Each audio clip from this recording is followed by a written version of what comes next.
Mesdames et messieurs, très chers abonnés et chers youtubeurs, bienvenue à notre premier numéro de grande interview sur TVM. 20 ans d'existence de la CPI, Cour pénale internationale, les victimes Kamina Sapou du Grand Kasaï réclament justice. Une conférence débat est organisée à propos à Kananga, au Kasaï central, où plusieurs victimes sont venues y répondre. Nous allons recevoir pour vous sur ce plateau Mira Mulumba, coordonnateur de ces victimes, qui demande à la CPI de ne pas davantage victimiser les victimes, suite à la plainte lui déposée. Mais bien avant de vous proposer l'entretien de Mira Mulumba, nous vous invitons de regarder ces témoignages des victimes elles-mêmes, réalisés par nos reporters et transcrits ici par Petroni Moukok et Bafon Galamoulme. Suivez. On a tué mes 4 enfants, on m'a encore violée. L'un de mes enfants a même été enterré dans ma propre parcelle. J'ai été violée lors du bouclage qui avait été organisé par le militaire en présence de mes enfants et mon mari. Mon mari a été d'ailleurs poignardé, mais il a eu la vie sauve.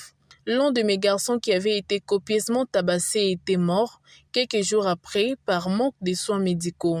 On a tué mon enfant de 5 ans qui s'est caché d'ailleurs en dessous du lit, puis on a brûlé ma maison. J'ai perdu mon grand frère qui avait 2 femmes et plusieurs enfants. C'est moi qui suis resté responsable de tous ces orphelins et leurs mamans. Toute ma maison a été saccagée.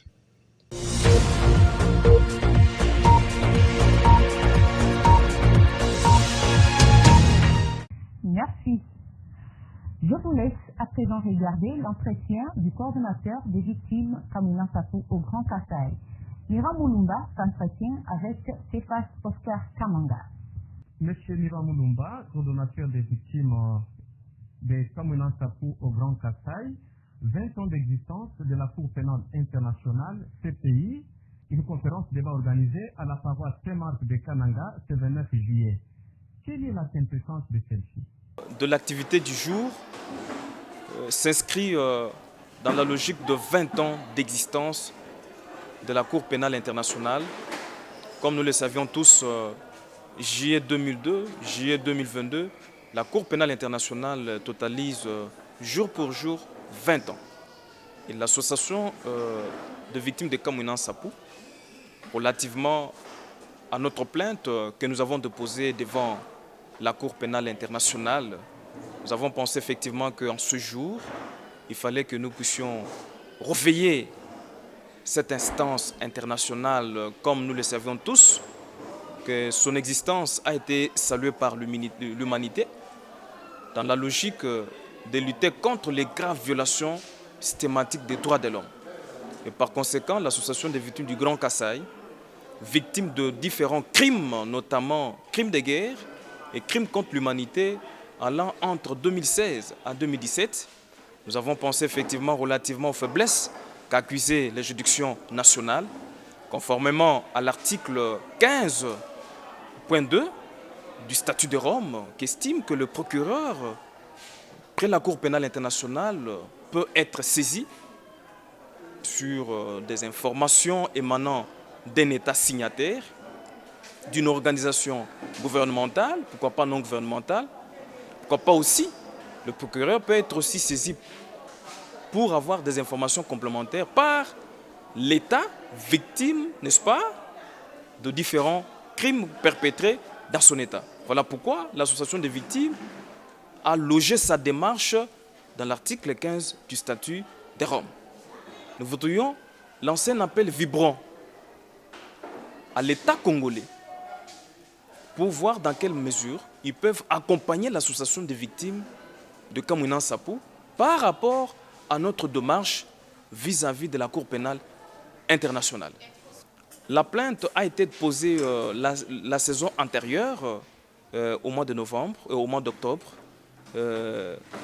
Jour pour jour aujourd'hui, nous avons presque une année. On espère bien que le procureur, près cette instance internationale, serait sur le dossier pour recueillir tous les éléments nécessaires, utiles pour lui, et que, les cas échéants, il peut fixer l'affaire devant la Cour. Qui est-ce que vous accusez dans ce dossier? C'est notamment, nous le savions tous, le fait seulement par ses prérogatives constitutionnelles, comme ex-commandant suprême des forces armées congolaises et de la police nationale. Le fait ayant en esprit qu'en son temps, l'ambiance qui régnait au Kasaï, qui semblait être morose, il n'a pas su prendre toutes les mesures qui s'imposaient par devant lui pour décourager ou charger les instances judiciaires à poursuivre tous les criminels et remettre les victimes dans leurs droits.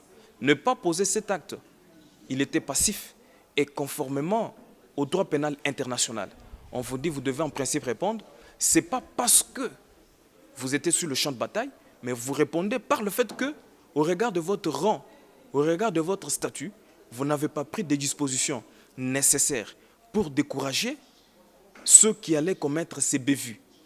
Et sur base des normes internationales, vous devez répondre. Comme si cela ne suffisait pas, mais il y a aussi d'autres personnalités, parce que vous savez, la justice internationale ne poursuit pas de mini-fratins, mais il poursuit les autorités de haut rang. Merci d'avoir répondu à nos questions. Merci de nous avoir regardés avec attention. Restez branchés sur votre chaîne pour plus d'actualités et surtout, joignez-nous à travers ces adresses en bas de l'écran.